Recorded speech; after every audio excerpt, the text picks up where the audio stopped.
तो दोस्तों, welcome my YouTube channel.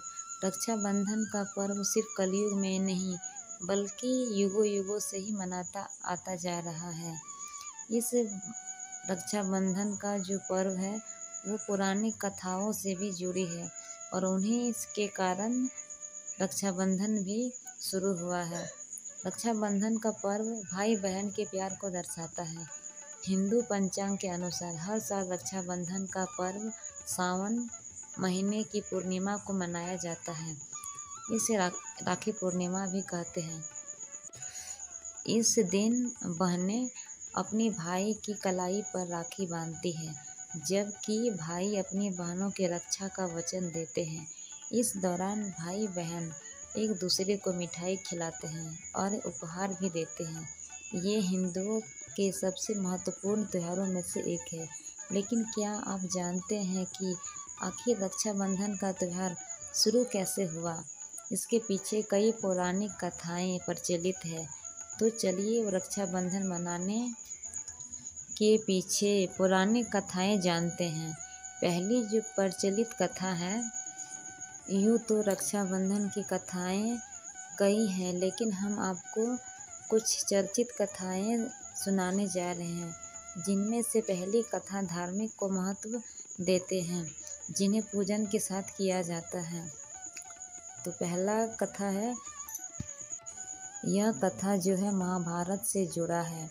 एक बार युधिष्ठिर ने भगवान कृष्ण से पूछा, हे भगवान, मुझे रक्षाबंधन की वह कथाएं सुनाए जिससे मनुष्यों की प्रेत बाधा तथा दुख दूर होता है। भगवान कृष्ण ने कहा, हे पांडव श्रेष्ठ, एक बार दैत्यों तथा असुरों में युद्ध छिड़ गया और यह युद्ध लगातार 12 वर्षों तक चलता रहा। असुरों ने देवताओं को पराजित करके उनके प्रतिनिधि इंद्र को भी पराजित कर दिया।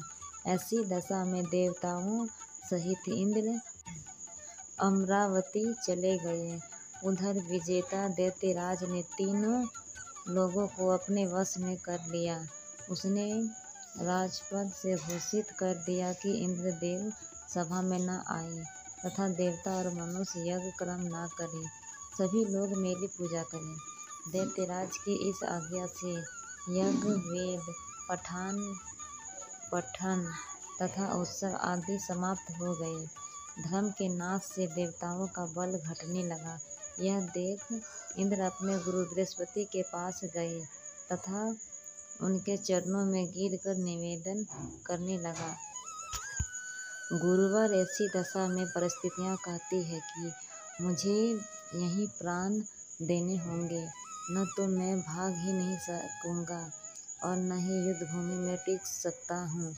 कोई उपाय बताइए। बृहस्पति देव ने इंद्र की वेदना सुनकर उसे रक्षा विधान करने को कहा। सावन पूर्णिमा को प्रातःकाल निम्न मंत्र से रक्षा विधान संपन्न किया गया।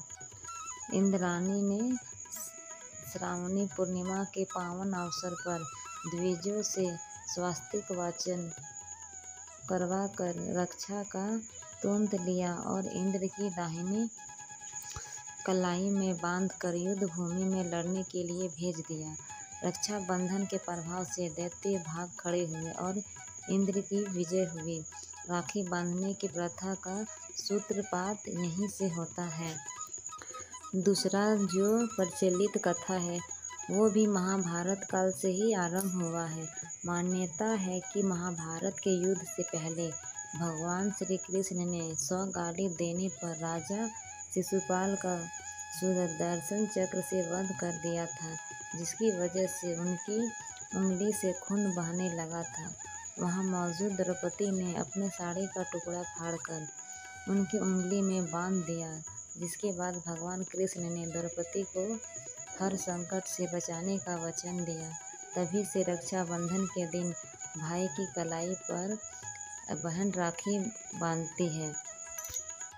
तीसरी जो कथा है, चित्तौड़ की रानी कर्णवती ने गुजरात के सुल्तान बहादुर शाह के आक्रमण से पहले राज्य और अपनी रक्षा के लिए सम्राट हुमायूं को एक पत्र के साथ राखी भेजकर रक्षा का अनुरोध किया था।